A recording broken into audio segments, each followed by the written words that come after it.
How's it going, YouTube? Oxy here, and welcome back. Got some exciting news. So, the court case ended finally for the Microsoft versus FTC for the acquisition of Activision Blizzard. It finally ended. Well, for now, I'll get to it. So the judge ruled in favor of Microsoft, meaning that everywhere except the UK, of course, the CMA, the jurisdiction over in the UK and like the surrounding area, they blocked the deal in that territory. So, except for there, Microsoft could own or begin that process of owning Activision Blizzard by, I think it was like before July 18th. They could start it, which, hey, it's a big W for Microsoft. Yeah, it was honestly like following the lawsuit. It was really a joke on the FTC side, like what they were trying to do. It really gave off like I was paid off by Sony because they were saying things like, what was it, something about cloud gaming, that Microsoft has like an edge. Yeah. They were using cloud gaming as like their main like argument, right? That Microsoft has an unfair advantage against all the competition. When it's like, I mean, there was Stadia, but that came and went. And really, they're the only ones in it now. So it's like how are you, like, how is it Microsoft's fault that no other company has invested, whether it's Nintendo or Sony? I think Sony is a bit, but it's like, how is it their fault that like they're not even in it, right, in the cloud gaming space to begin with? It's like that's not, it's like, how's that their fault when it's like that's on the company to invest and get in it? They're acting like Microsoft was like blocking everybody. So it was a weak argument to begin with. Of course, there's a concern about exclusivity, and essentially Activision Blizzard is a giant company. People fail to realize Activision is the oldest third-party video game developer, all the way on the Atari 2600, the oldest. They're literally worth like Nintendo, just to give you an idea, like how big the company is, or like how much they're worth. It's literally like Nintendo, which is one of the big three. So yeah, it is the biggest video game acquisition by far. And understandably, people felt some type of way about it, again, being so big that, yeah, you make the argument of like competition or monopolies, right? But Microsoft, honestly, they did everything right. They went out of their way. They cut a deal with Nintendo. I believe Sony at first didn't want to, but they finally did, where each one is the agreement that Call of Duty, well, with PlayStation, that it'll remain on their consoles for 10 years. So obviously that's big. That's essentially this console generation, right? And maybe the start of the next one. So it's a big deal.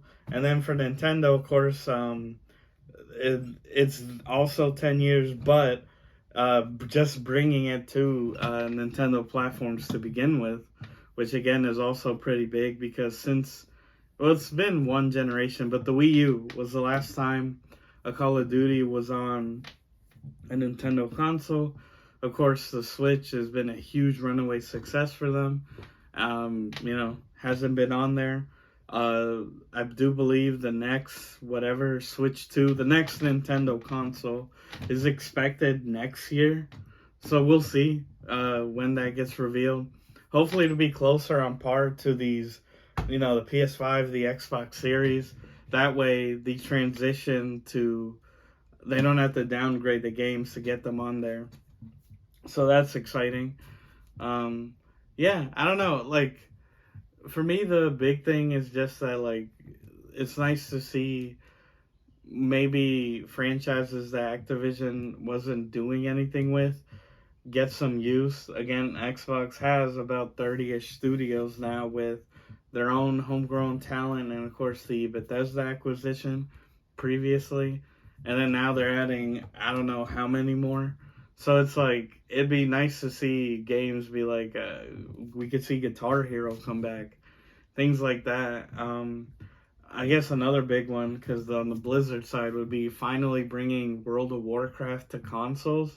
Now, do you make it Xbox exclusive? I would think so, right? Get that big like moneymaker, because WoW is still huge, or the idea that it's like a 20-year-old game. Well, next year it'd be a 20-year-old game, and it's still getting support. So that like finally bringing it to console would be a big deal. But as of recording, I believe so. That was announced the whole FTC thing, I believe Wednesday.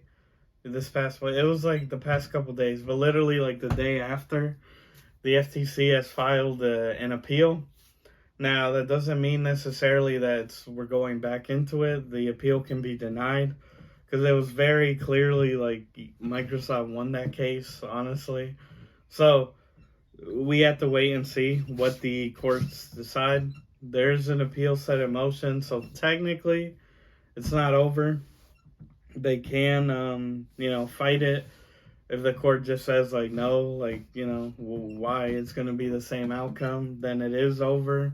Here, well, for most of the world, again, the UK, the CMA, I believe Microsoft has a hearing for that case to convince them, right, to let it happen, which I don't see why they wouldn't. I mean, maybe they try to stay true, but like literally the rest of the world is, so you're literally locking yourself out of like Xbox in your territory, which Game Pass, again, with this acquisition, really is like just going to become so much more worth it. We probably can't expect price increases, but that's normal.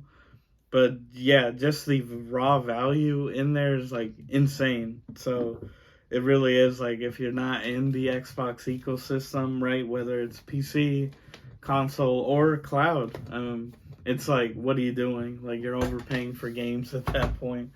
But we'll see. Again, they have appealed. We'll have to wait till later the month, August probably, to see what happens in the UK. If they get approved, and then essentially they will get it. And going forward, it'll be interesting. So this was like the biggest. So will they have an easier time or harder time acquiring publishers? Because it's one thing to buy a studio, right? It's like a couple million. A bigger one, you get to the tens, 100 million. We're talking about publishers, so entire studio houses, like everything, for like billions of dollars. So we'll see. I'd assume another big one, like if they were to buy like Sega or Capcom, like something like that, would probably give another more argument to the whole monopoly thing. But there's still a lot of competition, and it's always good. But let me know, are you not on Xbox and you're hating? You're angry. I mean, it is a fair point. Maybe we'll see what happens to a lot of these franchises if they do become exclusive. I mean, it would be a Game Pass seller, because like you could only play it in the Xbox ecosystem. So we'll see. But yeah, guys, let me know your thoughts. And if you like this type of content, I make new videos twice a week. So please be sure to like, share, subscribe, hit the notification bell, all that good jazz. And as always, everyone, I've been your host, Soxy. Take care, and I'll see you next time.